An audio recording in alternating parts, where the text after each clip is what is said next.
All right, everybody. Welcome to Talking Ball Post-Game Live with Pat Leonard from Soldier Field here in Chicago. And what is there left to say about the New York Giants, about Brian Daboll, and about Joe Schoen? At the moment, the Giants sit at 2-8. They lose a fourth straight. They set a new franchise record, losing 11 consecutive road games dating back to that early October win in Seattle over the Seahawks last season. That feels like a lifetime ago.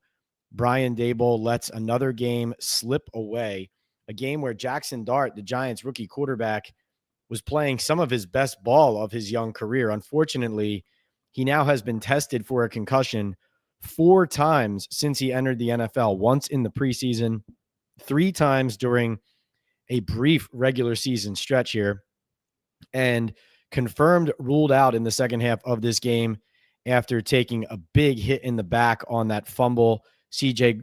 Gardner-Johnson knocked the ball out for the Bears. Nashawn Wright recovers it, and Dart hits the turf hard after Bears defensive lineman Austin Booker catches up to him from behind. And the post-game press conference for Brian Daboll was really something to behold.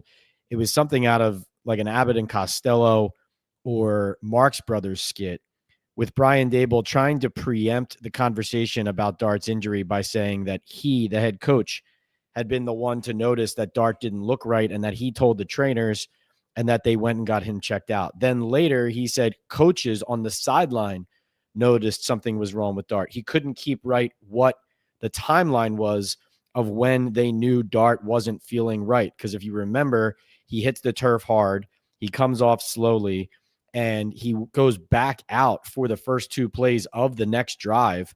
Then it's the end of the third quarter. And then when the fourth quarter begins, suddenly Russell Wilson is in the game and Jaxson Dart is not. Now, in the moment when he hit the field on the grass here at Soldier Field on the fumble, it actually looked in the moment that Dart didn't even reach necessarily or normally for the ball. Once it's squirted out, he didn't do a normal kind of fight for the ball. I don't know exactly what happened on the ground there, but it was pretty clear to anybody watching. I'm not sure why the concussion spotters didn't point something out. I'm not sure why the Giants didn't react to that. But on top of that, Daboll then had the audacity after the game to claim that even though they noticed he wasn't looking right, he said, I don't know what play it happened on. I don't know what play the injury happened on. Obviously, he was coached to say that for liability reasons. That is a ridiculous comment. If you watch the full interview on my YouTube channel here on PL on NFL is the YouTube handle. Obviously, you guys are watching. You're here, so you know. But if you watch that interaction, I say to Brian Daboll in the postgame press conference, what other play could it be? So it's a ridiculous back and forth that we're going through. But the grand question, the big question is, why is this still the head coach of the team? Why is this general manager still the GM of the Giants? Why do we keep having to watch the same old song and dance? Is anybody surprised that the Giants, when they do have something promising, are getting those players hurt? Is anyone surprised that Brian Daboll's quarterback is injured again? Is anyone else shocked, mortified, and frustrated that Dart was put in this situation in the first place? His mobility is valuable. It is part of what makes him dangerous. But in the last couple of weeks of these games, in the fourth quarter of blowout losses, the Giants have kept him in the game. Daboll has kept him in the game to pad the stats, to make those final scores look a little bit better, to drive that home. And yet Dart is in those games taking more hits, unnecessary hits. And then even in this game, think about it. Malik Neighbors done for the year. Cam Scatterbo done for the year. Jaxson Dart is the only thing that's keeping you, your team, your franchise, your job security afloat. And you're still reckless with it because they just don't know another way. Like Daboll was asked if he had the answers. He says, basically, I think we do, but it hasn't happened. We have to keep working at it. That's not a good enough answer. The players in the locker room, they all almost to a man said some version of, we're the ones on the field. We're the ones who can take care of it. And so they don't pin it on the coaches. But I think that this is something that we're not going to get out of the players. They're not going to come out and say, we need a new head coach. They're going to continue to walk the company line because, like I said, Daboll, Schoen, this operation, They have it very tightly wound. Guys know that they're not allowed to talk. They're told not to talk. They're told not to say certain things. They're told what to say. People are looking over their shoulder, trying to make sure that they're not caught saying certain things to people or talking to certain people. And, I went to Chris Manhertz, the veteran tight end, for some perspective, because even though Chris's role on this team right now is not prominent, he has one of the better perspectives on the team, just somebody who, when he's in or not, can sit back and gain the lay of the land. So I asked him about what's been going on, why they can't figure out these games. He said, I think winning is a habit. With that comes the ability to finish when it's what we call nut cutting time, for us to finish the game and punch it through. We have to find ways to finish, and that's collectively. That's not to shift any blame on any phase. Collectively, we have to learn to finish games. I asked him if the team is losing faith in the coaches. He said, I don't think it's a matter of losing faith in the coaching staff. I feel like we all have responsibilities as a coaching staff, as players, to execute, and it's really a collective thing. Losing faith, we don't have time for that. We have a game in 7 days, and whoever we play in 7 days, I don't even know who we play. They don't care that we just gave up a lead and lost. I don't want to feed into the fragmentation of whose fault it is. We win together and lose together at the same time. So he's not pointing fingers, but Manhertz does say something important there, which he says execution is included in the performance of the coach, right? The coaching staff, just like the players. And he's not pointing the finger at the coaches, but what he's saying is probably what the coaches are saying to them. It's a version of Daboll saying, we have to be better starting with me. But I do think that that's a valuable perspective from a player, saying when execution isn't happening, it's all the way across the board. Players, coaching staff, everybody, that we're not getting it done.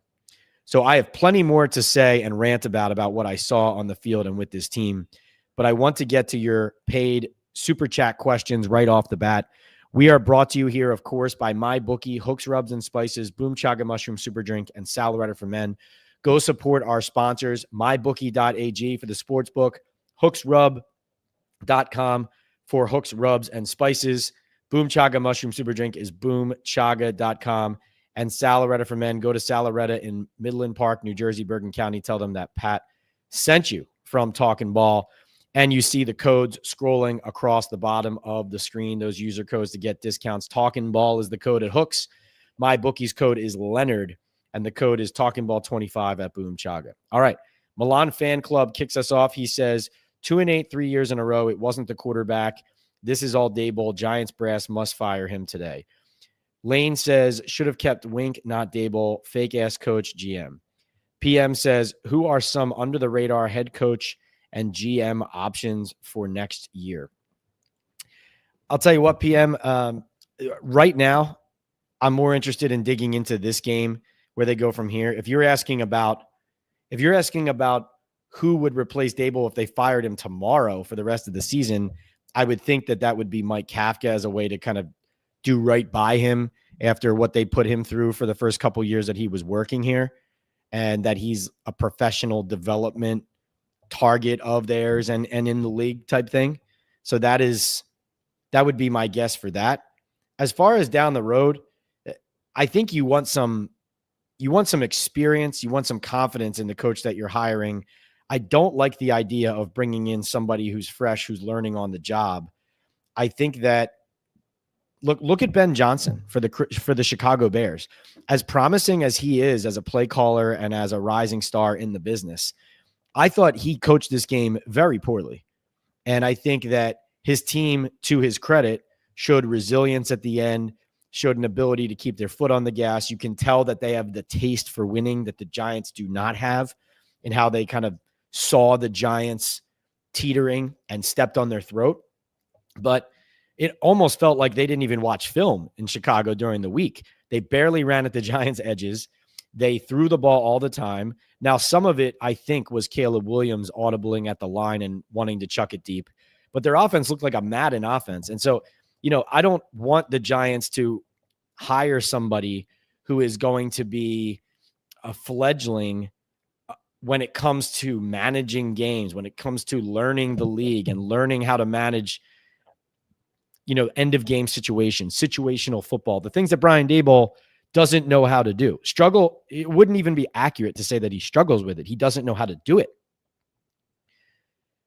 Matt Nagy's a guy out there who has some experience, but Chicago Bears fans can tell you that he has limitations. There's some young names out there, Clint Kubiak in Seattle, Kingsbury as a retread, some other rising assistants. Kevin Stefanski, maybe, if he's not in Cleveland. Mike McCarthy's a guy who's out there, but doesn't exactly stir the pot. Obviously, John Gruden's name has come up a lot, but feels more likely that he would end up in college given the litigation he has ongoing against the NFL. We'll see about that. Brian Flores would be an interesting candidate if he wasn't suing the Giants. NY2PA says, who really called it? Not Daboll. He was concussed. Sad, but they are going to get Dart hurt. No 60 minutes worth of play, no doubt. Boomer Sooner says, how can we trust the Giants can find a head coach? That's a great question. Again, it always comes back to ownership's ability to adjudge who will be the right people to lead their organization. And it starts there, right? We talk about Shane's inability to identify leadership. And that is what you see in the critical moments of these games, is a team with players who don't know how to lean on each other, don't know who to follow, nobody who's capable of lifting them up. Here's another thing, and I didn't even put this in my story for the Daily News, but I will be writing about this on Monday. You had Brian Daboll. Think about when Jaxson Dart had a concussion or was in the medical tent earlier in the season. Brian Daboll running into the medical tent and going into places he shouldn't have been, getting fined, getting the organization fined. That showed so little confidence in Russell Wilson being in the game, right? It was like, get my guy back on the field, get Jaxson back out there. I don't want to run a single play without him, right? So now, fast forward several weeks, now you're put in the situation where Jaxson can't play and you have to go to Russell Wilson. And now it's time for the team to follow him again. The guy who you told him to follow in the offseason, but then you told him you didn't believe in him anymore. And now, after behaving like you don't even want to play him for a single snap, now it's like, go win the game again. Of course, your team is not going to be galvanized by that. Now, did the Giants not support Russell Wilson? No, they support their teammate and their friend, and they're still trying to win the game. But my point is, when you're running the operation as a head coach, those are things that seep into the back of people's minds that shows everybody what you think of that player. And that's why the second Dart leaves the game and Russell Wilson enters, all bets are off on who's going to win the game and whether the Giants are going to be able to survive it. Because we've seen the same old song and dance when Dart does play. Imagine then the air coming out of their sails, knowing that the quarterback who is in the game is somebody that this head coach clearly does not believe in. Jay Farry says, people are going to catch on to the most important question asked to Mara in the past decade, and it was from Pat Leonard. Is this about money? Exactly. I mean, how could it be? Of course, money is a factor. I think even though John Mara said it is not, I think the answer more accurately is it's not all about money. But for these guys to make it through 3-14, like, remember when I predicted at the start of this season they were going to go 3-14 again? The reason is because nothing we've seen is a surprise. Is it disappointing? Does it hit you in the gut when it happens? Yes, but player injuries, standard for the Giants with this training staff, with this ownership, with this regime. Coaching mistakes in critical moments, bad situational football, inability to close games, getting quarterbacks hurt. Stop me when I say something that surprises you. And that is why money makes sense as one of the more likely factors and variables that is making the Giants and leading ownership to retain them, particularly even coming into this season off of year 3, let alone the suggestion and the idea that they might keep one of them, if not both, going into next year. Now, I think Brian Daboll's done. I probably should have led with that right off the bat. I think he's done. I think that I always tell you guys when I think it's time to be on firing watch. I think Monday morning is firing watch. I think Tuesday is Tuesday. Who's their head coach Tuesday morning? Who's giving their press conference on Wednesday? How can you tolerate this? How can you keep running this out there? Like, I'm genuinely curious when they play the Green Bay Packers at MetLife Stadium. we saw the amount of 49ers fans in the stands for that game. If Russell Wilson is the starting quarterback of that game, how many Giants fans are going to be at the game? Is it going to be just Lambeau Field East? Are they going to start Jameis Winston because everybody knows that they can't win with Russell Wilson and Daboll has already shown they don't believe in him? We might see the first Jameis Winston start. Daboll was actually asked about who would be the starter if Dart was out. He wouldn't answer it. I think it's clear that Winston would be on the table then. PM says, do you have any info on the Mara firing Daboll after Denver loss rumor? No, I would say I know that people in the Giants organization were mortified with that loss and reacting to it accordingly as far as, let's say, the image of putting your hand on your forehead and thinking how much worse can it get, and then watching the Denver game, you could put yourself in those shoes as ownership of the Giants and certainly feel that way after that moment.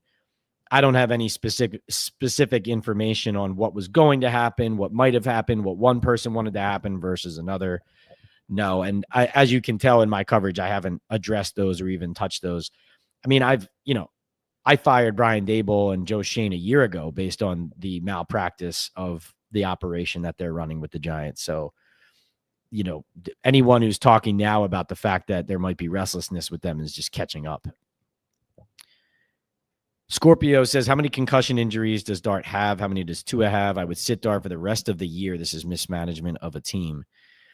As far as diagnosable concussions, not a ton, but this is a guy who has run a lot. So over the course of his career has taken a lot of hits.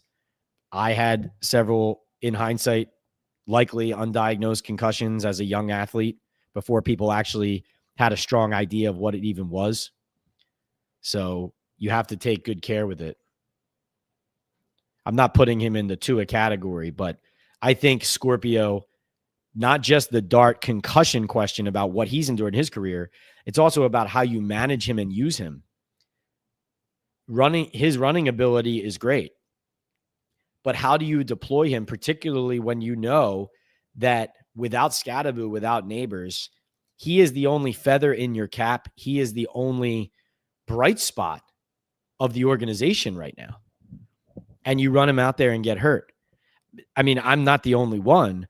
I have had people over the last couple of weeks in the league watching the Giants film and saying, sooner or later, he's going to get hurt.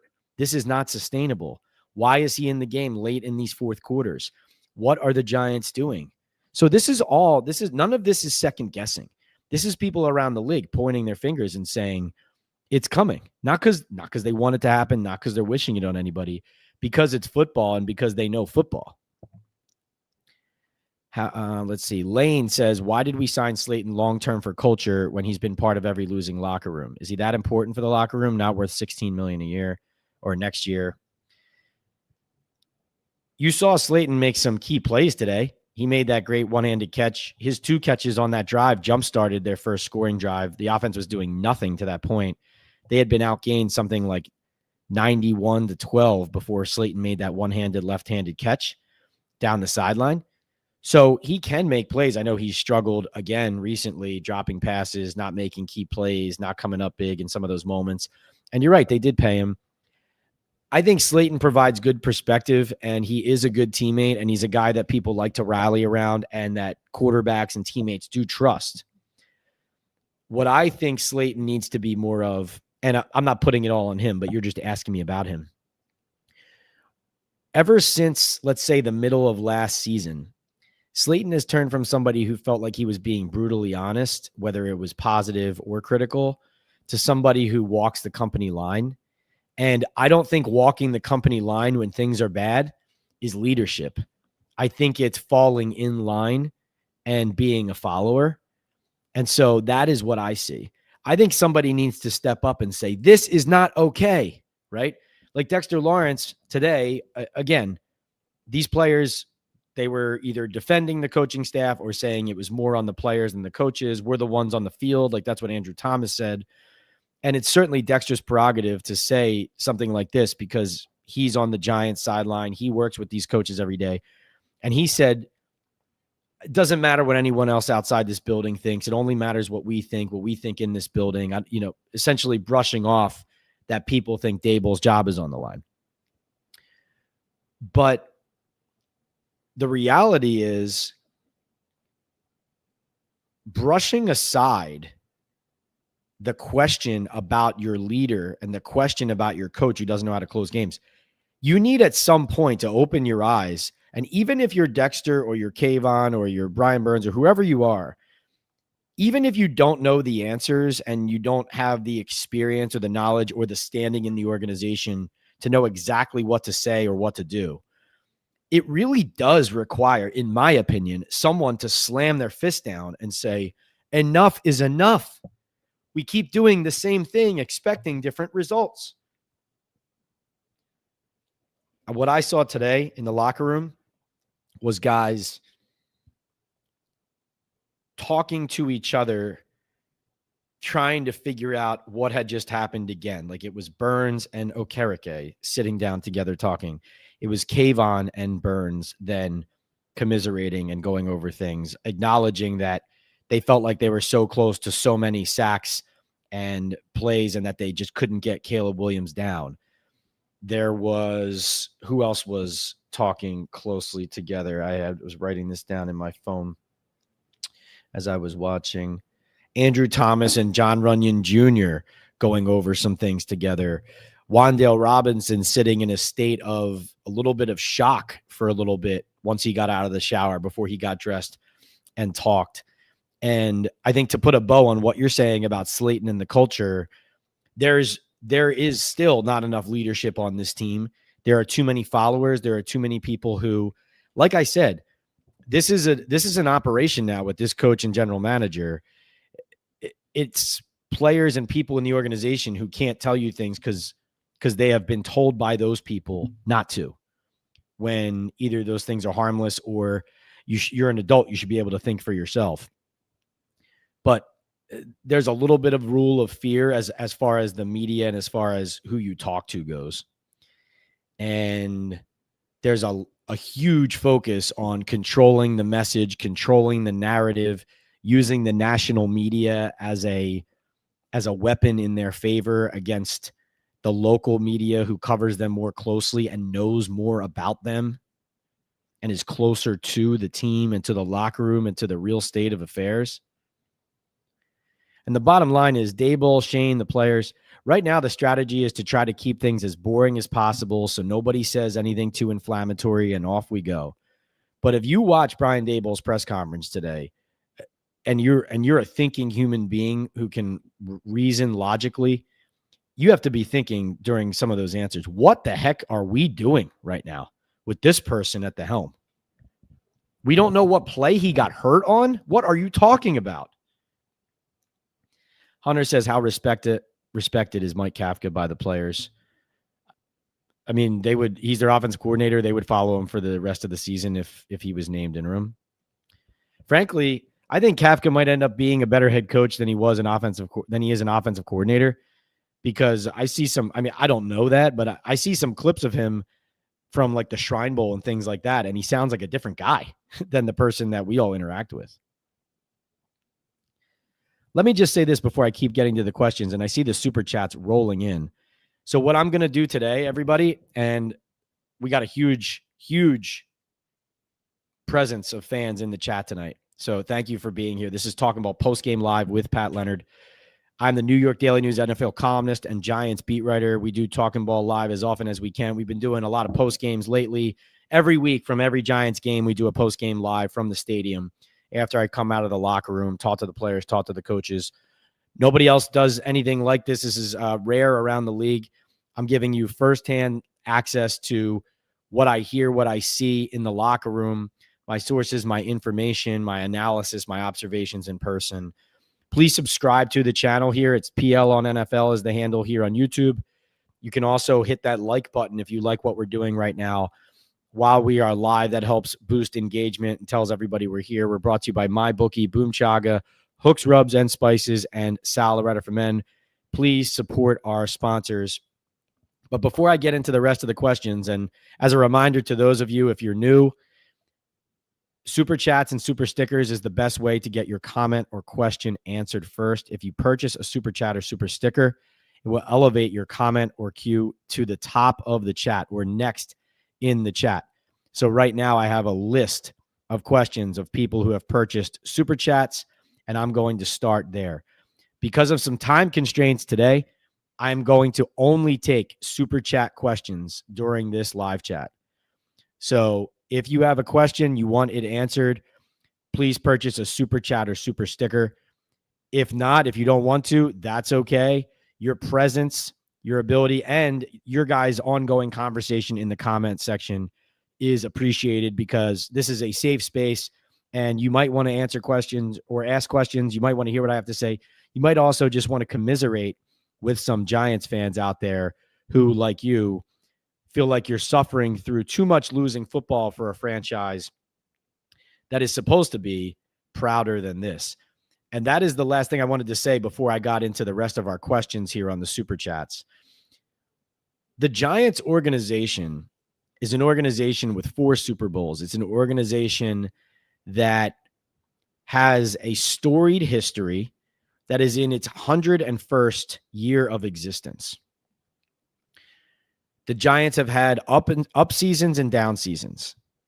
It's not all going to be good. There have been other dark periods, obviously, of Giants football that they had to dig themselves out of. Their best years under George Young, Bill Parcells, Bill Belichick came after their darkest days, right? In the 1980s into the early 90s.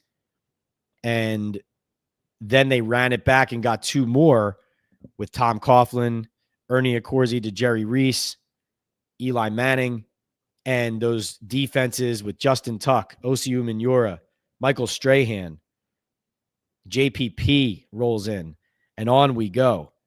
Stout defenses, leadership, guys who aren't afraid to say what needs to be said in the moment. Players like a Brandon Jacobs, whose stat line in a game could be 10 carries for 56 yards, but because of what he said in the locker room at halftime and how he ran on a key 3rd and 2 was viewed that day or that season or that afternoon as one of the most important players. That is what Giants football is. That's what it needs to be. That's what it needs to get back to.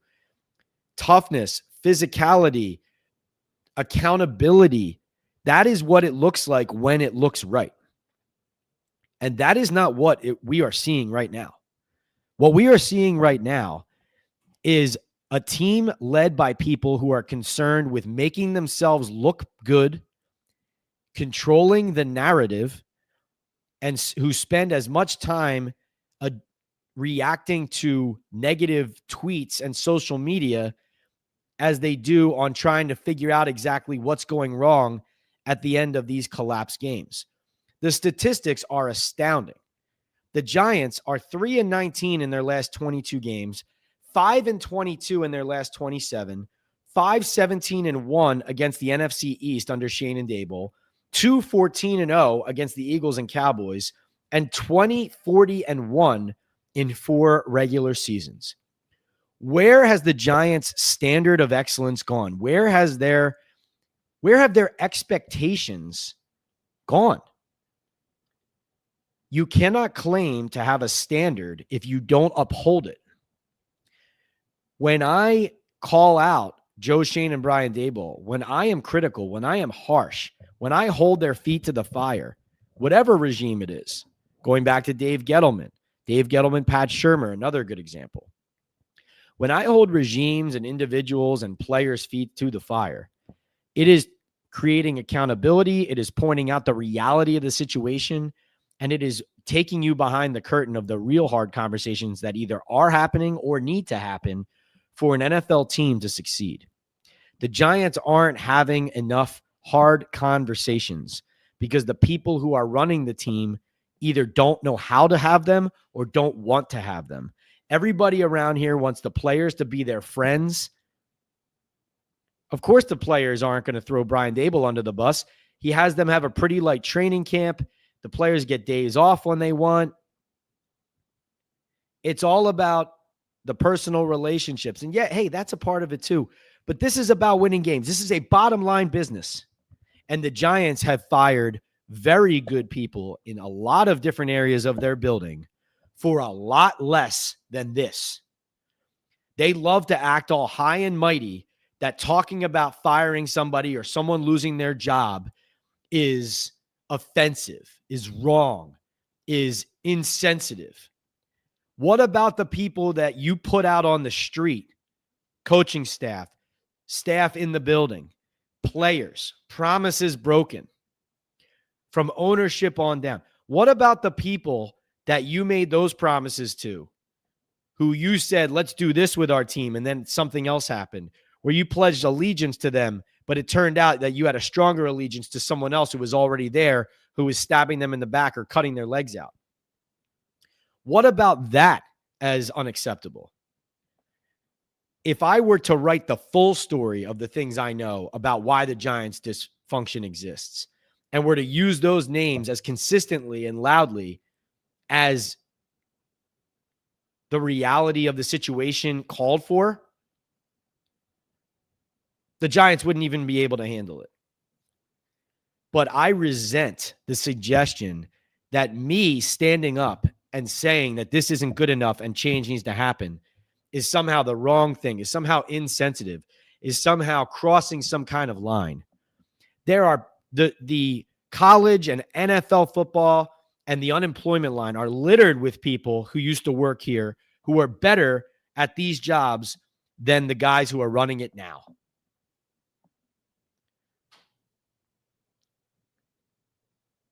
Enough is enough. And I'm going to continue to say that until change happens. And I really appreciate everybody who's here listening to this, because those of you who are diehards, who are subscribers, or maybe you just subscribed today, but those of you who come to this channel know it's been tough. It's been a lot of criticism coming from me, a lot of frustration, a lot of focus on what's going wrong. But that's because the Giants never win. If they start winning, praise will come. If Jaxson Dart and the Giants and Brian Daboll had closed out this game, had finished this game, there would be positive stories coming out of the New York Daily News, nydailynews.com, from me. My tweets would be positive. The stories would be about how the Giants unlocked something, how the team finally closed things out, how the defense finally figured a way to finish, how each side of the ball supported each other.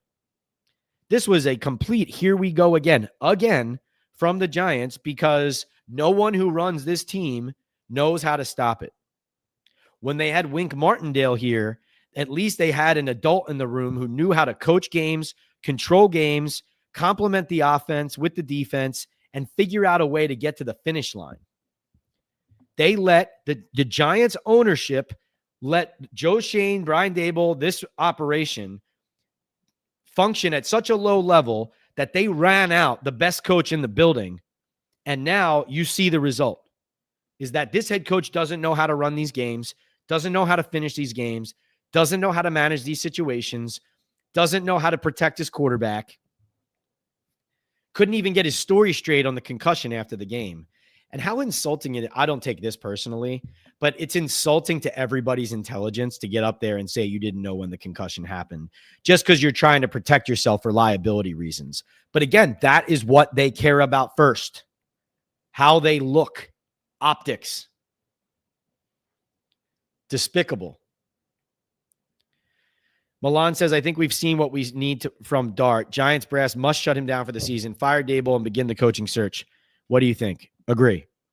Richard says, Pat, did Daboll seem resigned to you during the presser? He kept first naming you guys like, well, fellas, this might be our last time together.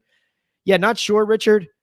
Combination of stonewalling and telling half-truths or weird versions of his own truth about what happened today. But yes, there was an element of we all know what this is. Like I said, I do think he's on firing watch right now. Is Bowen allergic to rushing more than four, says Boomer. They were definitely more aggressive in spots today, Boomer Sooner. But I think what happened was Caleb was escaping and getting out sometimes even when they were showing those pressures. and they were struggling on the back end, not holding, not committing pass interference. So it was really all day. What I saw, at least, was a back and forth of trying to keep the Bears off balance and create some pressure, but also have enough on the back end to stop it. But listen, this collapse, looking at the scheme on this collapse, to me, this is way more than scheme. The evaluation of this and the accountability of how this happens is way more than scheme, in my opinion. I mean, you have Jamie Gillen shanking punts and kickoffs left and right.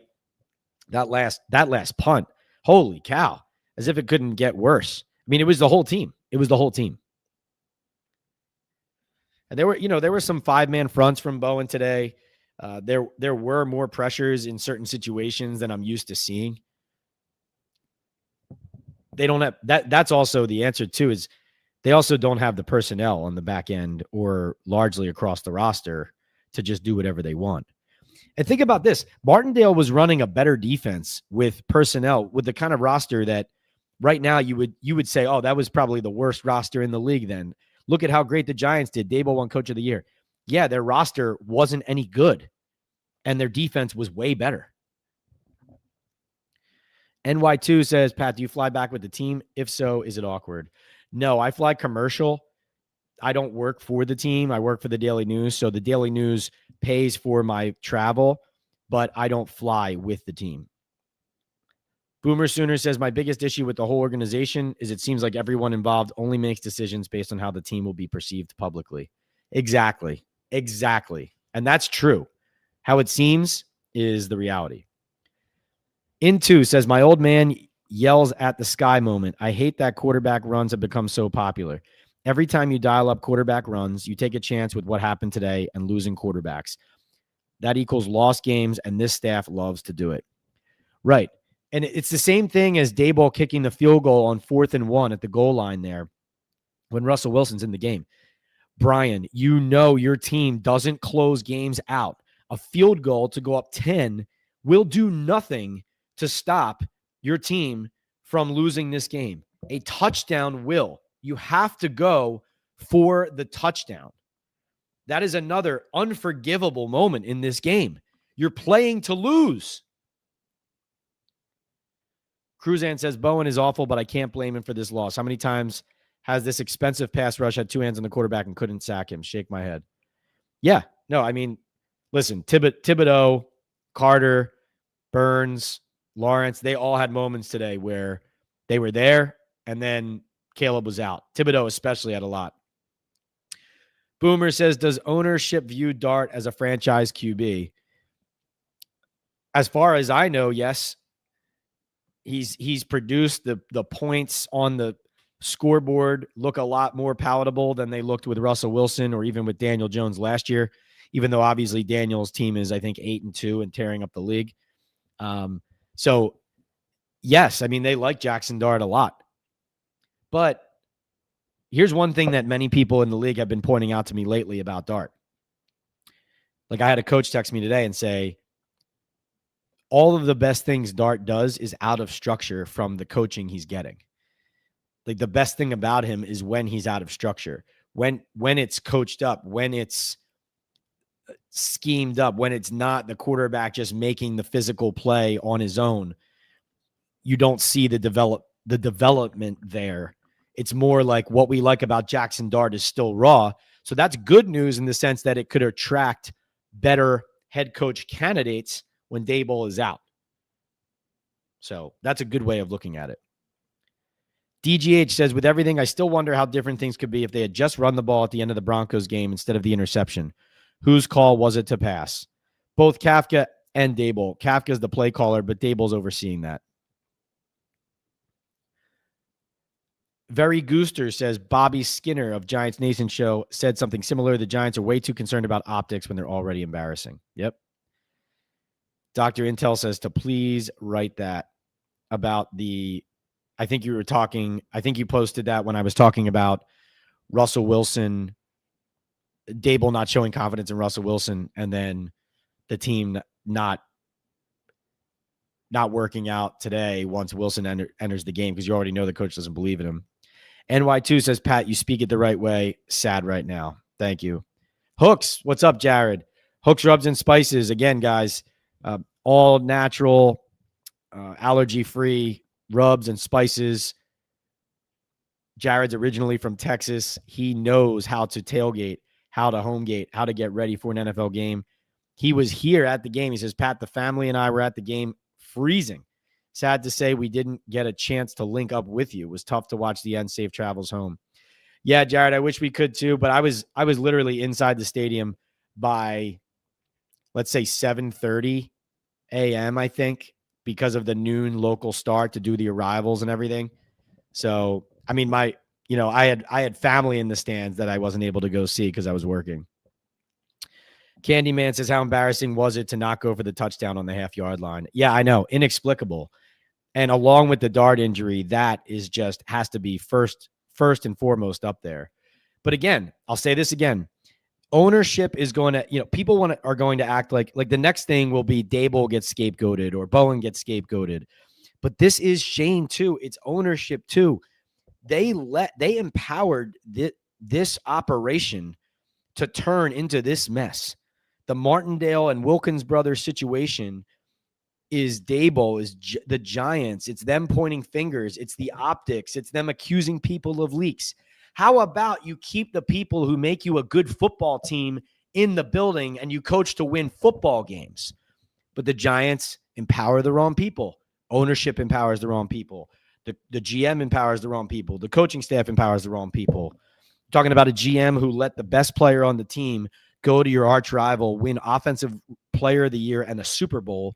Then they blame the quarterback here who couldn't score points for them.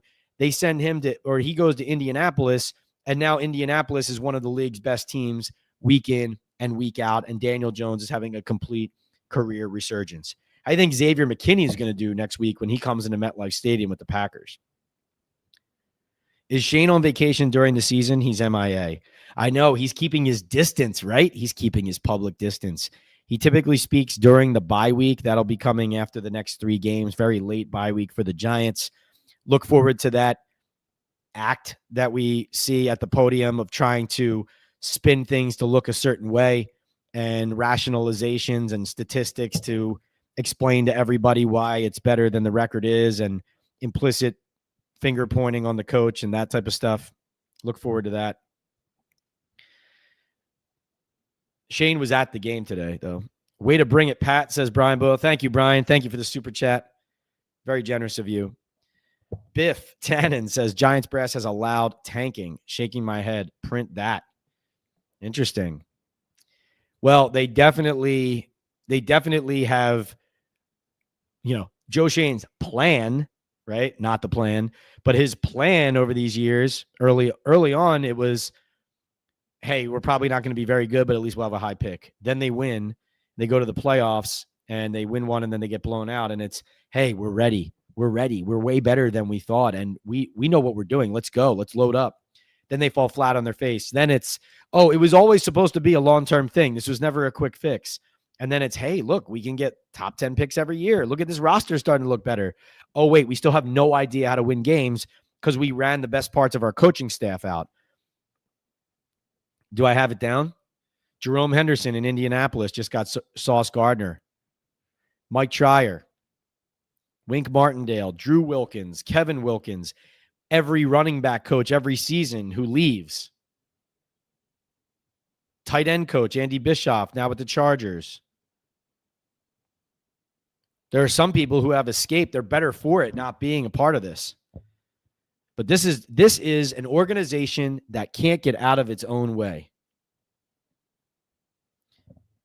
And again, I didn't say this at the start, but I've said this in every chat, and I'll say it again.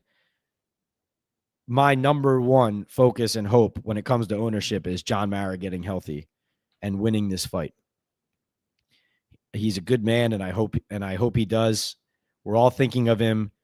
He has shepherded some great years of Giants football, and he means everything to the organization, to the players, to the team. But ownership collectively needs to do something about this. You have the Niners fans taking over your stadium. You have the Giants unable to finish games.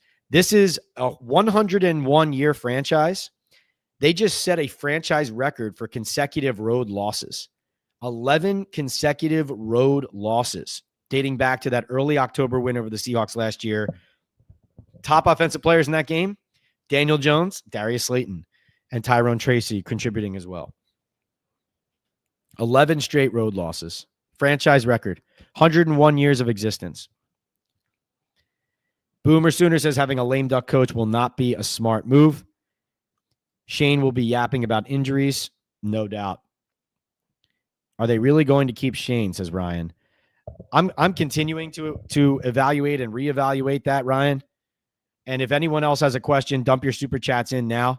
Because like I said, we're not going to go much longer. But I want to get all the questions answered. And I'm really appreciative of all of you who are being here. But if you have a question or comment that you want answered, purchase a super chat or super sticker, and I'll jump in and answer it the best of my ability before we get out of here. But this is too much. Like I said, we've gotten to a point now where none of these disappointments are surprising. They're gut punches. It's disgusting. It's frustrating. It makes you sick when you see it, but it doesn't surprise you because this is in their DNA. Their ability to collapse and fail to put players in a position to succeed. And listen, we're in a state of the season now with this team where it's really more about guys are just playing for themselves now. Like, yeah, they're trying to win. And there are moments of some of these games where they feel like they're the better team or they have control.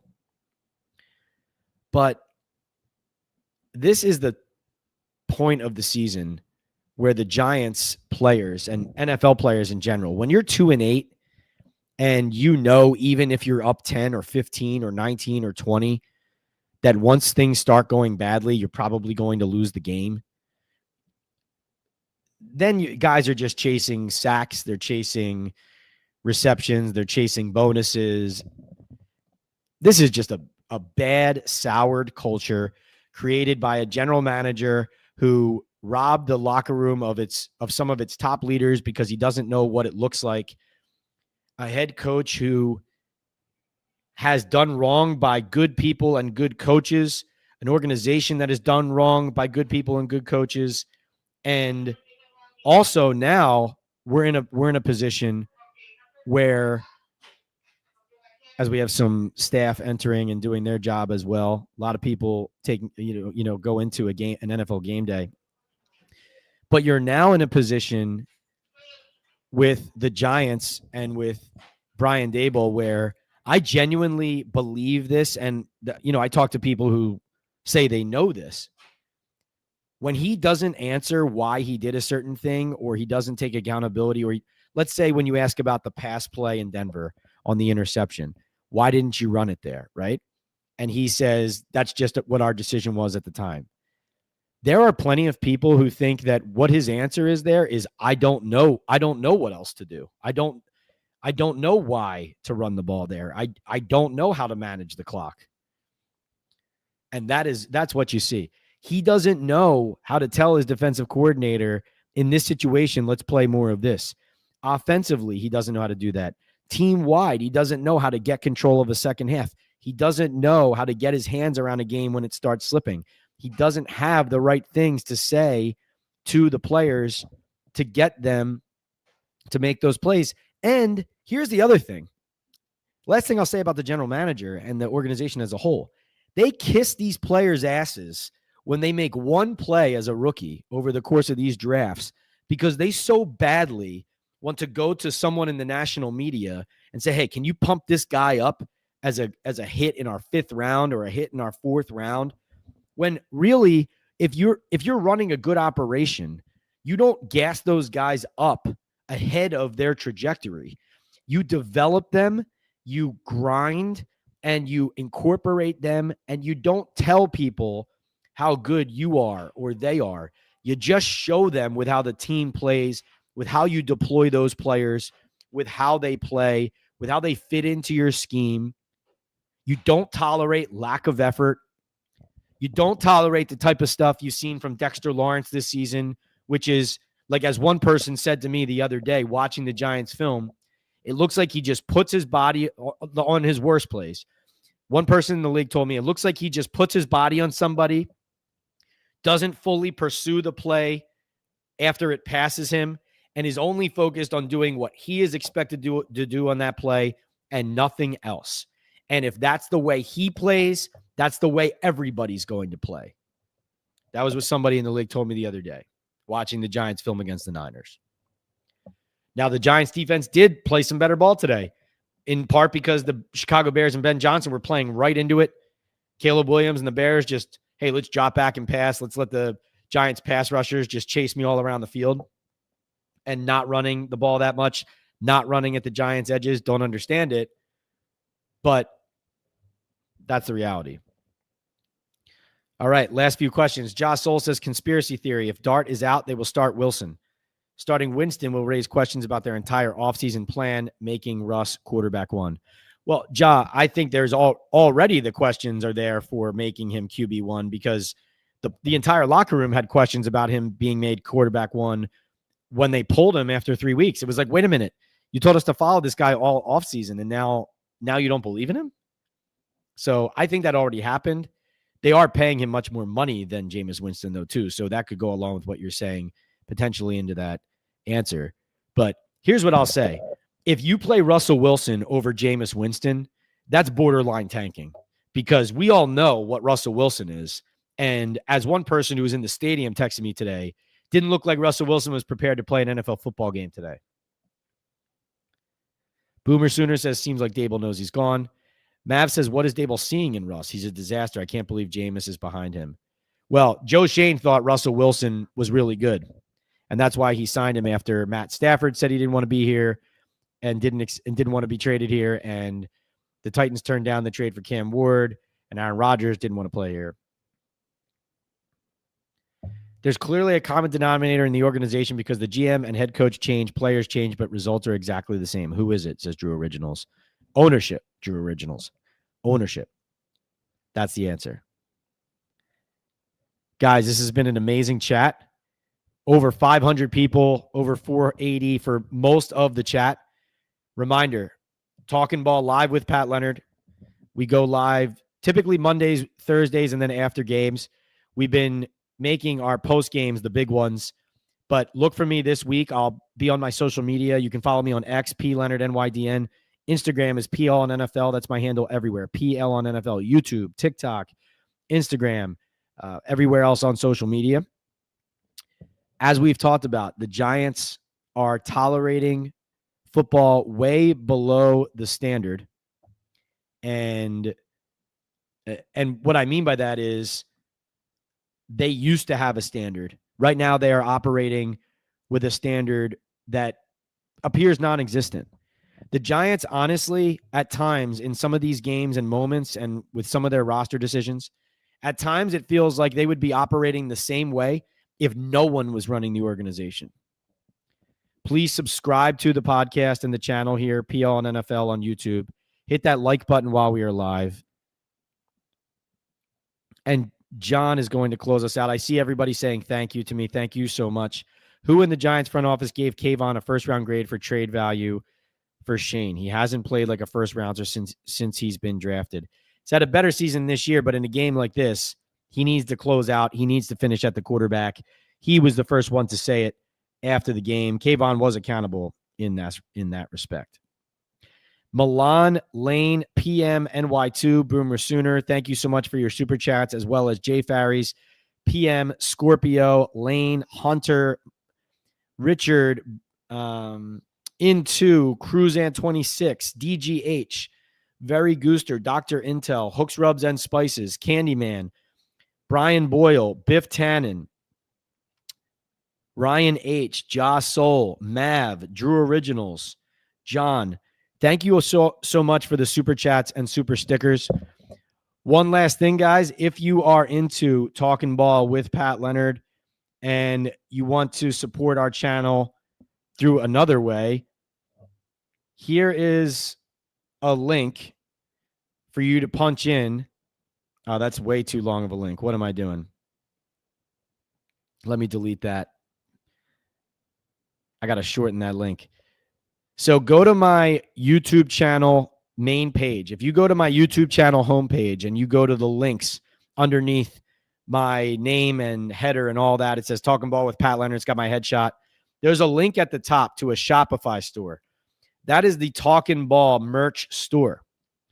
And we've got merch like the Talking Ball with Pat Leonard winter hat in a bunch of different colors. I'm rocking this as I leave the stadium tonight here in the windy city of Chicago.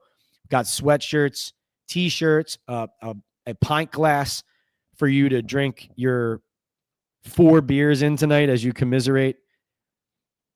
And as I said, please support our sponsors. Jared from Hooks, Rubs, and Spices pointing out that several people have ordered recently. There's the pepper sauce there. It's Hooks, Rubs, and Spices. You see it there. Talking Ball is the code at hooksrub.com for your discount at hooksrub.com.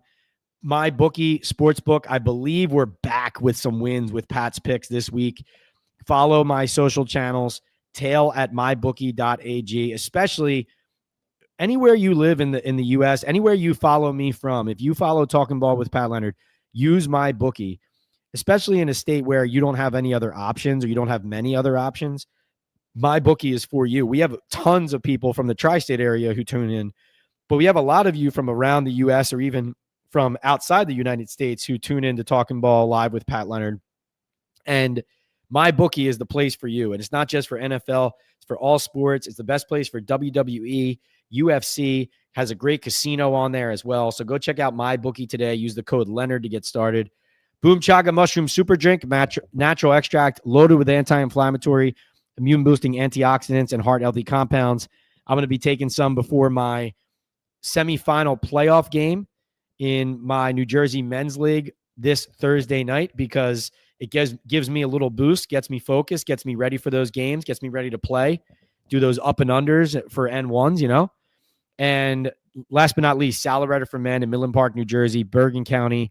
If you want to look great for a wedding, for a night out, if you just appreciate good style, great tailoring, and you want to look your best, you want to go to Salad for Men and tell them that Pat Leonard of the New York Daily News and Talking Ball with Pat Leonard live from wherever the Giants are is the one who sent you.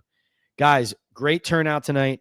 Thank you for your passion, and thank you all for saying how much you appreciate what I do here and what we're doing here, because it's not easy to be on the island I am on with either a handful of others at times or at times on my own, saying the things I say, doing what I do, doing the job the way I feel like it should be done. But I think that in the end, the way I do it is keeping it as real for you and direct as anybody can. My goal is to bring it unfiltered to your doorstep and to make you feel like you are as much on the inside of this team as I am.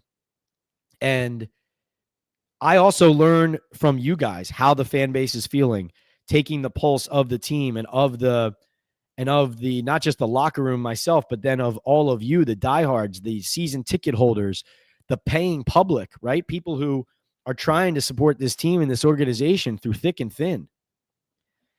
But that's why I'm so thrilled about this community that we've built here. That's why I'm hopeful that you'll go get some swag at the Talking Ball merch store. Go to the link on my YouTube channel on the profile page. Loving these hats. They're great. It's gonna be good for me tonight when it's snowing here in Chicago. And stay tuned in as the Giants season rolls on. And not just for Giants football either. I do follow the Giants weekly for the New York Daily News. I'm in the facility. I'm at their games. But I cover the NFL at large as well. Been retooling some versions of my role, what I do, what I'm focused on in certain months and some of these years as I build the podcast as well as doing the daily news work and all of that. But we'll be at the Super Bowl this year on Radio Row for a second straight year. Our Super Bowl last year was phenomenal. It was a thrill. I'm grateful that the NFL has its trust in me to be a content creator that people trust there.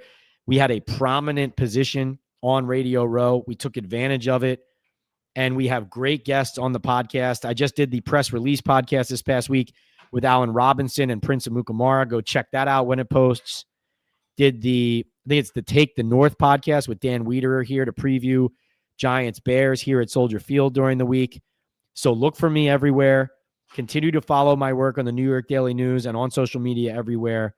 As I said, the Giants need to fire their general manager. They need to fire the coach. To answer the question asked earlier about Joe Schoen, I do believe that he's the one who will be safe and Brian Daboll will be the one who goes. Yes, there's financial reasons. There's also the Giants traditionally, the GM gets close to members of ownership. Those conversations happen separate of the coach. And in the end, the Giants, and John Mara has said this publicly, even though they are disgusted with the results, they see a lack of stability as something that, at least coming off last season, John Mara saw that as worse than a 3-14 record. Like in his mind, the worst thing, other than not just going 3-14 was bad, but he thought to make it worse would be to rip it all up and start fresh and start over and not have continuity. I understand his point at time. That would be understandable in a different situation, but this is not in a vacuum. You can't make that call in a vacuum. This is a 3-14 team that might even go 3-14 again, if not 2-15 this season, now with Dart injured, that is going nowhere fast, a franchise that's going nowhere fast. And if the Giants have any standard at all, they need to make massive changes. Last thing I'll say is stay close on social media on Monday, because even though we can't trust the Giants to do the right thing, I do feel like somebody has to lose their job off of this game. You all know I think there's two people who should, but stay tuned to see if we can get to that information if anything is coming down. This has been Pat Leonard from the New York Daily News and the Talking Ball with Pat Leonard podcast. Grateful to all of you, super chatters, sponsors, those of you who are checking out the Talking Ball merch store once I signing off. See you later. Awesome night. Awesome chat. Thank you for being here. And I'll leave you with this. Brian Daboll claims that the Giants didn't know what play Jaxson Dart got his concussion on. See you next time.